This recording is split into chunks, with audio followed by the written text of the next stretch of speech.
aqui é muito parecido com o Brasil. O problema do Brasil é que você tem uma camada de miseráveis e pobres, que não é pequena. Essa camada nos Estados Unidos é igual, só que ela está aqui. O inglês aqui, dependendo do que você vai fazer, é fundamental.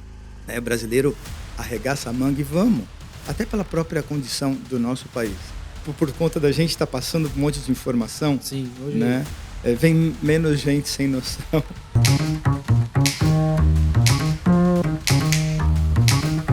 Bom, gente, hoje nós vamos fazer nosso 4º episódio do Isui Podcast.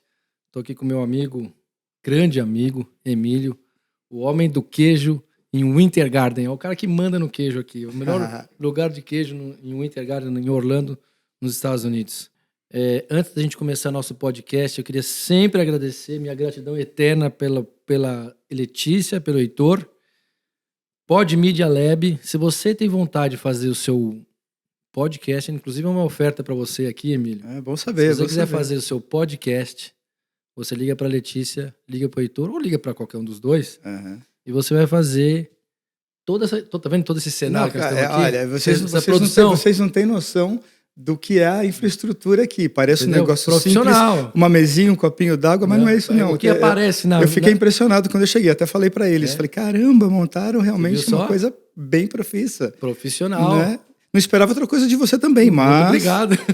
Mas realmente Pod Media Lab, depois você entra no Instagram, acompanha aí, segue a dupla, Heitor e Letícia. Aliás, a Letícia é tenista, ela ficou de dar aula para mim de tênis, mas só que não até agora, porque pelo visto ela não está disposta a dar aula de tênis para burro velho, entendeu? Burro velho não aprende mais, entendeu?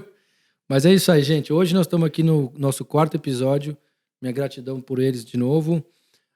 Emílio, muito obrigado por ter aqui obrigado a você. Aceitado o convite de junto hoje contar um pouco de história. Eu brinco que o nosso podcast, Isui, é até uma brincadeira do Isui é nós, né? A ideia é sempre trazer gente que traz histórias, né? E eu brinco que tem uma frase: histórias para aquecer o coração. Bora. Porque, no final das contas, biografia, a história de um, de outro, sempre é uma inspiração, uma contribuição para quem tem vontade de vir para os Estados Unidos para morar, vir para passear. Então nós vamos trazer aqui um pouco de humor, informação, história, alguns perrengues, né? Que a gente sabe que sempre tem. Né? Para a gente começar, Emílio, eu queria saber o que te motivou a vir para os Estados Unidos. Essa é uma pergunta que a gente sempre faz, né? De pessoas que vêm para os Estados Unidos. O que te trouxe para os Estados Unidos? Vamos lá, começa. Tá bom, vamos começar do começo. A gente tem quanto de programa? Umas 3 horas? 4 horas. Uns 3 dias, mais ou menos. Não, né? hoje é o 4º episódio, a gente já fica gravado o 5º, o 6º, porque nós vamos ficar aqui 6 horas. Então, quando for 3:30 da tarde, a gente para. Bom, legal. Bom, vamos lá. Na realidade, assim, eu já vinha... você até comentou, né? Se o cara vem como... As pessoas querem vir como turista, ou comprar um imóvel para vacation, para passar uma temporada, ou para morar, enfim. Eu acho que eu passei por todas essas etapas, né? Eu comecei realmente comprando um imóvel aqui para investimento, né? Para aluguel. Depois eu acabei pegando esse imóvel, falei, vou parar de alugar porque minhas filhas começaram a crescer e aí elas queriam vir para Disney, e, enfim, aquela coisa toda de Orlando. E aí começavam a vir 1 mês, 2 meses, 3 meses, né? Ficava aqui 1 mês, 2 meses? Ficava nas férias, enfim. E eu naquela de vai e volta. E aí, num determinado momento, a vida acaba fazendo se a gente não se encarrega de planejar, a vida se planeja por você. Se a gente não toma decisão, alguém toma pela gente. Ou os dois, né? Eu sempre trabalhei em multinacional, ou na área de tecnologia, e multinacional principalmente. Multinacional de tecnologia, quando você chega na casa dos 50, você é convidado a se retirar de alguma forma, né? Então, minha vida acabou. Né? Na verdade, você era analógico, não deu para virar digital. Mais ou menos. Ou ao contrário, né? Entendi. Mas, enfim. E aí, acabou que eu me vi numa situação que eu tinha um padrão de vida realmente bom no Brasil, como executivo de multinacional. Mas percebi que eu tentei empreender no Brasil, e empreender no Brasil não é uma coisa para qualquer um. Não é... Empreender é difícil em qualquer lugar do planeta. Sim, mas no Brasil você precisa ter uma dose de estômago extra. Não vou entrar em detalhes, mas enfim. Como diz o carioca, a expressão do carioca, não é para amador, né? O Rio não é para amador e, obviamente, empreender no Brasil... Não foi para mim. A gente sabe. Arrumar emprego também nessa idade já estava começando a ficar complicado. Eu acho que agora está mudando um pouquinho, até porque as pessoas estão vivendo mais. Mas, sim, enfim, ainda tem todos os problemas que todo mundo que está escutando deve saber melhor que eu. E aí eu já tinha casa aqui, e aí conversa vai, conversa vem. Passei um período aqui para ver se dava para fazer alguma coisa. Foi sentindo o cheiro, né, do lugar. Sentindo o cheiro, botando um pé. Abri um negócio de transportes aqui na época. Isso que ano que foi? Isso foi 2010.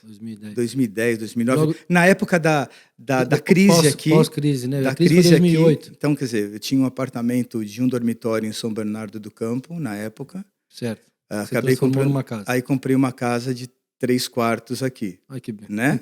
E ainda sobrou um dinheirinho para mobiliar e tudo. Então, era a época que o dólar ainda estava 1,5, 1,6 por aí. Então, acabou valendo a pena. Acabei comprando a casa. Em todos os aspectos, né? Em dólar e a cotação. A cotação da época. Enfim, e aqui que estava em crise, né? O mercado imobiliário estava em crise. Então, foi bem... Eu me arrependo hoje de não ter comprado mais imóveis, né? Dúvida. Se a gente soubesse, tivesse a bola de cristal, né? Mas, enfim. E aí, acabei falando, bom, vamos para os Estados Unidos. Acho que todo mundo na minha casa queria, de alguma maneira, mudar para cá. Vamos tentar aqui. Você é casado com duas filhas. Exato. A Laís e a Lívia. A Laís e a Lívia. Hoje elas estão com 19, 14. Assim, quando eu comprei a casa, a Lívia tinha 1 ano, por aí. Nossa, a Laís tinha 6. Elas eram pequenas e aí... Mas, enfim, de alguma maneira a gente acabou mudando. 2 anos depois, mais ou menos. E aí... Começou a vida na América. Começou a vida na América, Então, quer dizer, eu brinco sempre, eu não vim atrás do sonho americano, sendo bem sincero. Sim. Eu vim sair de um pesadelo que para mim estava acontecendo no Brasil, que trabalhei por 30 e poucos anos, 30 anos ou mais, e de repente me vi numa situação que eu não estava conseguindo sair, né? E acabei vindo para cá. Essa é a... E um pouco da sua história é a minha, né? Porque você veio numa fase da vida que não é fácil, né? Apesar de você já ter tido uma passagem bem grande, né? Um período de trabalho, né? Em multinacional, eu também tinha anos de experiência, né? Na área de negócio, na advocacia, que era a minha formação. E eu vim para cá também com os meninos nessa fase. Aí nós compramos casa em 2012. Também pegamos um pouquinho dessa...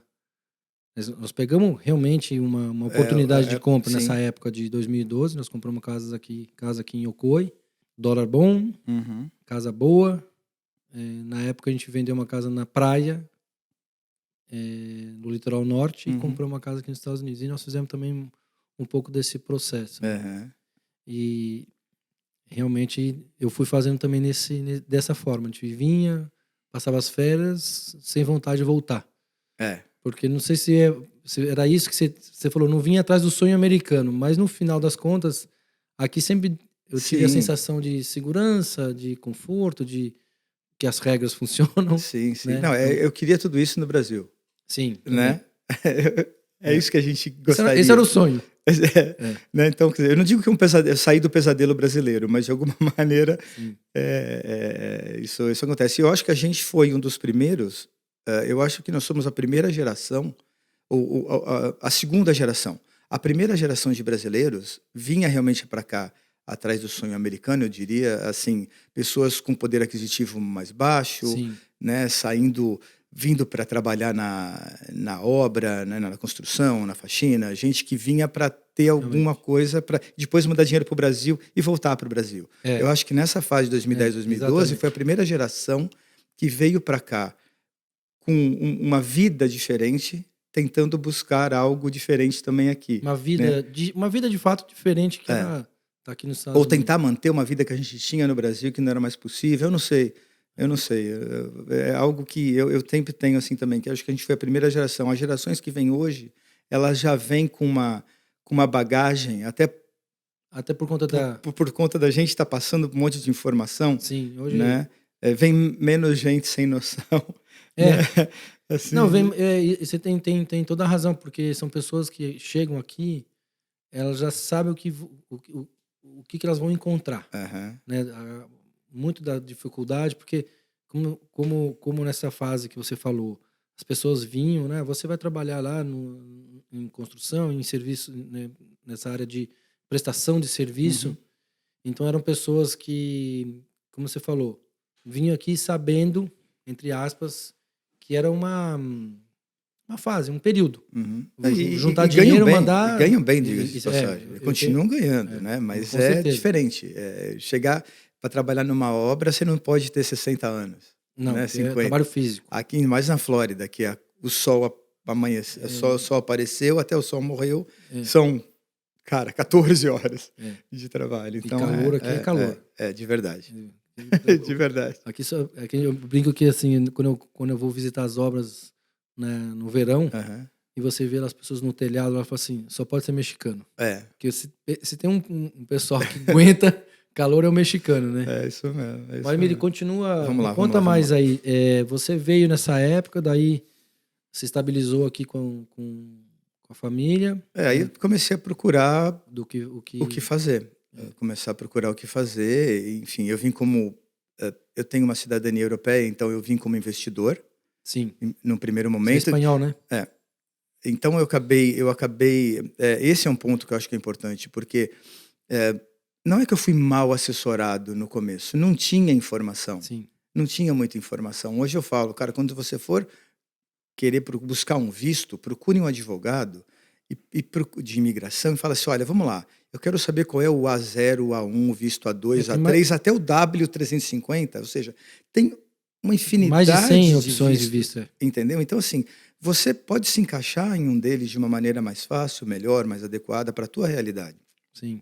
né? Eu tinha escutado na época, né, esse visto E2, que era de investidor europeu, no brasileiro não tem, Que o brasileiro não tem. mas para brasileiro. Que é o europeu, é o visto do investidor europeu, né? Isso, basicamente. isso. Então, quer dizer, na verdade, o E2 é um visto de investidor de países que têm um acordo comercial com os Estados Unidos. isso. Então, quer dizer, O Paraguai tem, por exemplo. Tem. Olha que beleza. Tem. Portugal acabou de firmar Portugal também um agora acordo. acabou de firmar um acordo.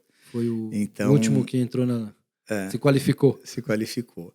Então, eu não podia trabalhar aqui, procurar emprego, porque eu não tinha um visto para isso, né? Então, na verdade, eu vim como investidor. Essa era a minha proposta. Então, investidor significa comprar coisas, abrir empresa e contratar pessoas, né? Se manter desse jeito.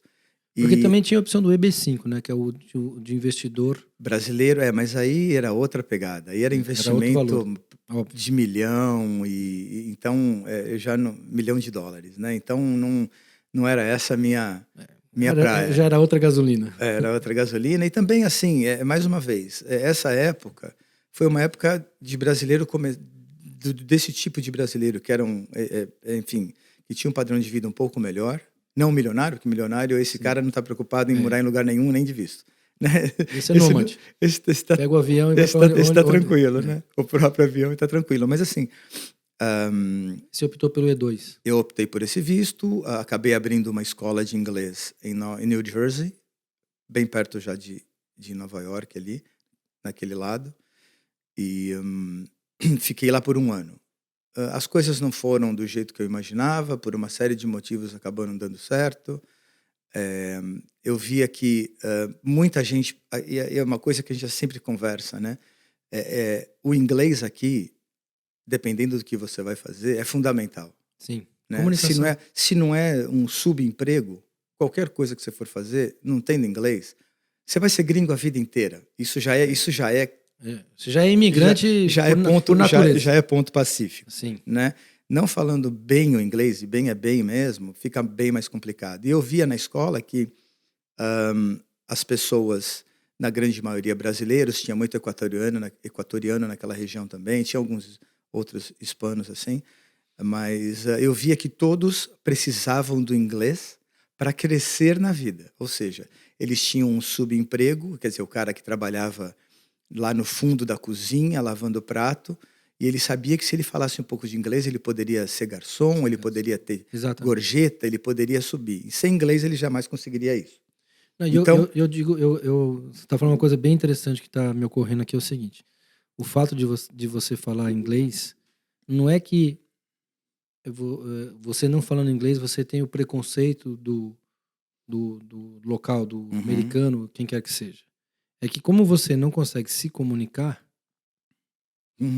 você não consegue fazer esse processo evolutivo que você está falando. A pessoa que estava numa faixa de trabalho, se ela quiser passar por fazer um upgrade, ela precisa comunicação, porque ela começa a exercer cargos de liderança. Sim, eu vejo muito isso no nosso ambiente, né, de corretores, que algumas pessoas têm a licença e não falam inglês. É uma dificuldade muito grande para você, inclusive, evoluir profissionalmente nos Estados Unidos, né, dentro da associação, dentro de grupos, enfim, participar de situações que, obviamente, o inglês exige até para você, né, as pessoas entenderem quem é você. Sim, né? Sim. Ainda mais onde a gente está. Você pega você, por exemplo, que fala inglês. Você não atende só brasileiros. Exato. Né? Quem tem grana no final é americano. É. Né? O mercado o violento mesmo é no americano. Esse é o grande mercado. Tudo bem que aqui na Flórida tem muito brasileiro investindo, óbvio, mas isso faz a diferença. Você dobra ou triplica a tua quantidade, a tua carteira de clientes. Eu tive muito essa preocupação no começo, quando eu tirei minha licença para corretor, me envolver na associação, conhecer pessoas, criar meu network, né? Porque, na verdade, a gente tem que... É um processo de quando você recebe, né, o documento, né? Você tem hoje o Green Card, parece que você agora nasceu, né? De novo. Sim. É a certidão de nascimento. Porque é onde você realmente se vê, né? Se entende, se percebe local nos Estados Unidos, aqui, né? Se pertencente a esse núcleo, e obviamente o seu network tem que ser amplo, né? Nós temos muita facilidade com os brasileiros porque obviamente é a nossa língua, mas construir construir esse network dos americanos, de informação, de conhecimento, de cultura, de oportunidades, possibilidades, a gente tem que estar... Né? Sim. No meu próprio negócio, quer dizer, daqui a pouco a gente vai entrar nesse, né, no queijo. Mas daqui a pouco a gente vai falar do queijo. Calma, gente. O queijo, o Morton Cheese sabe a cereja do bolo? Daqui a pouco vem. Mas de qualquer maneira, nas férias, veio um monte de brasileiro para cá, tirando a pandemia, né? Sim. Mas assim, tirando a pandemia, tirando 2 anos, né? Esses 2 anos de pandemia, que brasileiro não podia viajar. E fora da temporada, meu cliente é americano. Sim. Né? Então, né, você tem que saber falar. E como você tinha escola de inglês, você tinha que falar inglês, né? Tinha que falar inglês. Mas aí eu acabei... Enfim, foram várias coisas que acabaram não fazendo com que o negócio não fosse muito para frente. Uma delas é que a pessoa precisava falar inglês, mas ela não tinha tempo porque ela tinha que trabalhar. Sim. Né? Se ela tinha tempo é porque ela não estava empregada. E ela ainda não tinha dinheiro para pagar a escola. Entendi. Né? E aí eu comecei a trazer grupos do Brasil. Era um programa bem bacana na escola mesmo, de aulas com experiência. Então tinha aula de manhã sobre um determinado tema, à tarde a gente ia para a experiência real em cima daquele tema. Bem bacana. Né? Então era um negócio bem bacana, a gente trazia gente do Brasil, era bem bacana mesmo. Vários grupos. Só que aí o dólar começou a subir. Então agências de viagens que traziam em julho aí, as grandes traziam 3.000 crianças para cá para fazer coisa. Esses caras começaram a trazer 100, 200, 300. Entendi. Então, isso foram vários anos. E aí eu acabei saindo eu falei, aliás, fechei a escola oficialmente agora há pouco tempo. Oficialmente acabei fechando há pouco tempo. Depois de quanto tempo? 10 anos. 15, 14, 15, não, 7 anos. Perfeito. Depois de 7 anos, 8 anos, por aí. Eu comecei a dar consultoria, porque aí começou a vir essa leva de brasileiros querendo vir para os Estados Unidos e abrir negócio. Aí entrei de sócio numa consultoria, que ainda sou sócio, apesar de não estar muito atuante hoje. Certo. Mas eu acabei dando consultoria nessa área, de abrir negócios aqui. como abrir, o que fazer, buscar negócios, desenvolver projetos, enfim.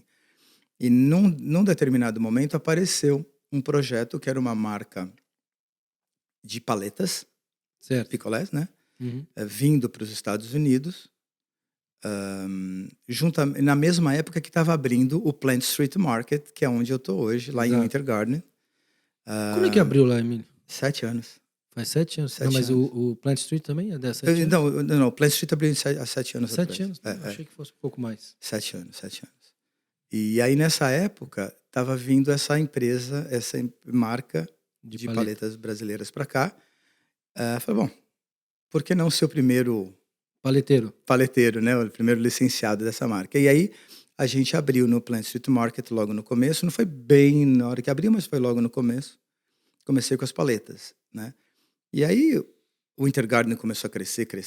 E aí, você, com propriedade, pode falar melhor que eu, porque você mora em Winter Garden, você conhece tudo de Winter Garden. Você viu a cidade crescer. Nós estamos aqui há praticamente 5 anos e, nossa, Winter Garden é outra cidade. A gente chamava de Winter Garbage. Lembra que era? Winter Garbage. Que era um lixo, era um lixão. Era um lugar muito feio, uma cidade sujo. Uma cidade bonita, centenária, mas mal cuidada, né? E aí não tem mágica, né? Os condomínios começaram a crescer de forma ordenada. Isso significa casas de melhor padrão IPTU mais alto, a cidade investe na própria cidade, né? E investir. Cara, e hoje, depois, imagino que as pessoas aqui que estão nos assistindo assistam seus vídeos o Winter Garden, eu sou suspeito para falar. Linda. Muito gostoso. O próprio centro da cidade, né, o downtown, onde está o Plant Street Market. Hoje é um ponto comercial. Um ponto turístico. É o centro histórico, né? O centro histórico. É um ponto turístico. É um ponto turístico. Na época de Natal... A feira de sábado, que é a feirinha orgânica. Sim. O próprio Plant Street Market com a cervejaria. O próprio Morton Cheese, que é o lugar onde é o âncora. Já chegamos lá. Mas enfim, aí abri a paleteria, foi bem bacana mesmo, a gente ainda tem a paleteria lá. Certo. E aí depois eu estou no Morton Cheese há 5 anos, eu abri há 5 anos. Eu criei o conceito, o Plant Street estava procurando algo com queijo, conversando com os donos, eu já tinha essa coisa, no final o queijo a gente faz raclette, que é aquele, né? Os grandes queijos que a gente derrete e coloca em cima de batata, pretzel, sanduíches, enfim, fazer uma série de coisas. Isso já tem 5 anos, eu criei o conceito, é um prato suíço. E aí falei, bom, acho que pode ser uma coisa bacana aqui, chama atenção, é diferente.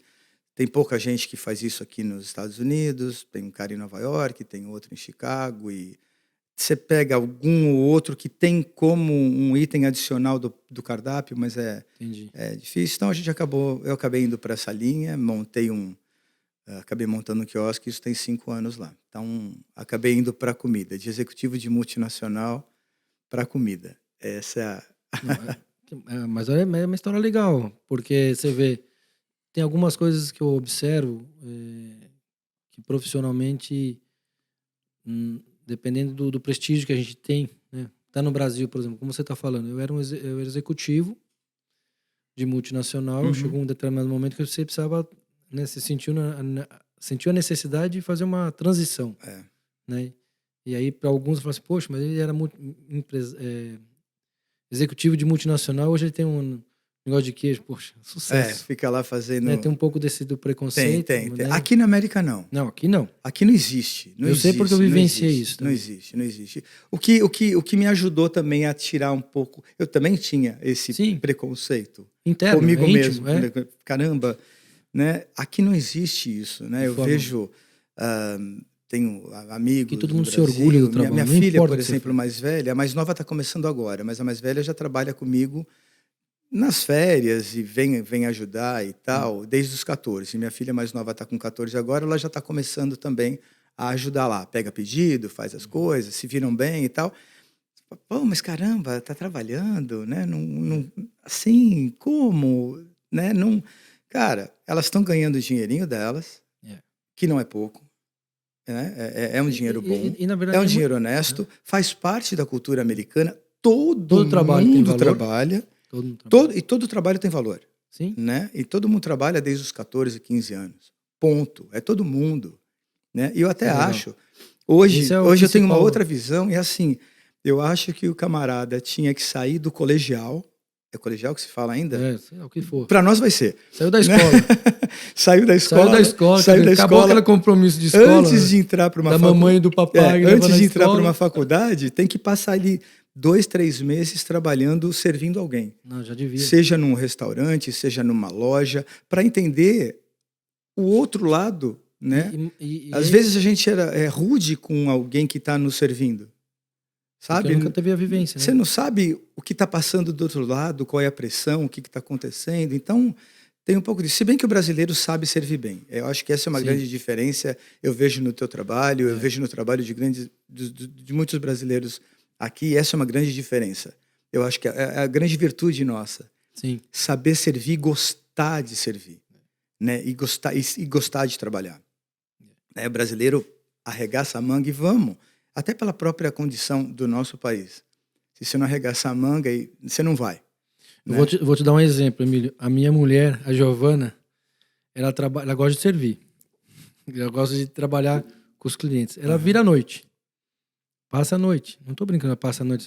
Trabalha até 11 horas da noite, meia-noite. Não. Tem clientes que ela, por conta de preparar toda a apresentação do material e fazer a composição, porque ela faz design de interiores, decoração e design de interiores, né? Para montar a apresentação, às vezes o link, tem que entrar no link e montar todo o descritivo dos móveis que vai ficar por ambiente.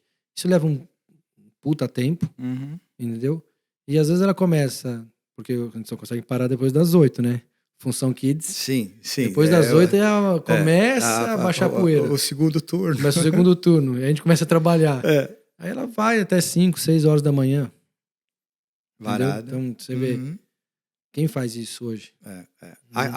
Aqui não. Eu tô dizendo, é porque tem que fazer isso, mas às vezes é muito mais por estar comprometida com a entrega e se sentir uma contribuição, entendeu? E a gente faz aqui. Esse é uma coisa muito legal da cultura. E também, como você estava falando, eu vejo isso que tem muito valor na educação do americano, o voluntário. Também. Então, eu acho que tem muito dentro desse ensinamento você aprender que você tem que servir para ser servido. Um pouco dessa troca, né? De você entender que esse é o caminho, né? E obviamente... Eu até entendo que dentro desse cenário tem outros sentimentos que vão surgindo. Um dos sentimentos que eu acho muito bacana aqui nos Estados Unidos é de gratidão, de agradecer e olhar para o outro sempre como uma inspiração e não com aquele olhar de inveja. O cara tem uma Ferrari. E fala, pô, no Brasil, quando aparece com uma Ferrari, fala assim, vamos pensar bem o que esse cara faz. O que será que esse cara faz? É política ou o quê, né? Aqui não. Aqui a pessoa fala assim, parece com uma Ferrari, o cara fala, pô, que legal, seu carro, parabéns, seu carro é lindo, maravilhoso. O que você faz? Que eu queria fazer igual, porque eu quero também ter uma Ferrari. Então acho que tem um pouco dessa cultura, não sei se tem essa percepção. Sim. Eu acho que o acesso, o lado financeiro, ele já está... O americano já nasce com um padrão. Com possibilidades, né? Aqui tem oportunidade. Para quem quer fazer, tem. Né? Até não acredito muito. Fala assim, poxa, você não vai... Você não vê as pessoas... Quando você vê alguém que realmente não tem possibilidade nenhuma e é um americano, você pode ter certeza que alguma coisa de errado tem. Sabe? Ou a pessoa é doente da cabeça, enfim, não tem condição de... Não teve suporte de ninguém. Sabe, de alguma maneira ela tem alguma... Deu ruim em algum lugar. Isso eu estou falando de droga mesmo, sabe? Assim, de coisa de drogas e álcool e essas coisas que prejudicam o raciocínio, né? Prejudicam a vida das pessoas. Então, quando eu vejo algum americano assim, é porque ele realmente está com alguma coisa relacionada à droga, pelo menos foi a minha experiência. Por quê? Porque ele já parte de um padrão. Todas as crianças, rico, pobre, enfim, independente de religião, de raça, de cor, de financeiro, enfim, todos vão na mesma escola. Isso. Né? Todo mundo que mora no seu bairro vai na mesma escola do bairro. Né? Então, a oportunidade é igual para todo mundo. O endereço é a escola, pronto. O endereço, então, todo mundo tem a oportunidade. Todo mundo tem oportunidade e é a mesma escola, né? O ensino que é dado nessa escola aqui é dado na outra escola ali, na outra escola lá. É padrão, né? Então, a educação está dada. O padrão de vida é um padrão médio, né? Eu falo que aqui é muito parecido com o Brasil. O problema do Brasil é que você tem uma camada de miseráveis e pobres, que não é pequena. Essa camada nos Estados Unidos é igual, só que ela está aqui. Né? É uma camada com uma vida digna, justa, honesta. Então, assim, se eu tenho como morar e tenho como comer e me locomover, então eu tenho como trabalhar, então daqui para onde eu vou? Sim. O que eu posso mais? Né? Tem um lado ruim também que as pessoas se acomodam nesse padrão. Sim, eu vejo muita gente acomodada, mas... E aí é onde entra o brasileiro, que o brasileiro não se acomoda, né? Tá sempre se coçando. Sempre querendo... mais. Então, mas é igual, só que a base é aqui em cima. Então, né, o brasileiro, o que eu vou fazer para comer hoje? Né? O americano é o que eu posso fazer para melhorar de vida, melhorar de padrão, enfim, fazer alguma coisa nova. Particularidade desse visto, ele é muito rápido, né? Certo. Ao mesmo tempo, ele não te dá o green card. Mas a cultura é outra. Então, entendendo a cultura, como é que você se adequa. E a gente acaba entendendo que eu não tenho um amigo, eu tenho um profissional. Cara, a hora que eu abri, em 2 semanas, vieram os donos do mercado, pode parar com isso, ninguém tá aguentando o cheiro desse queijo. São perrengues, esses foram perrengues bravos.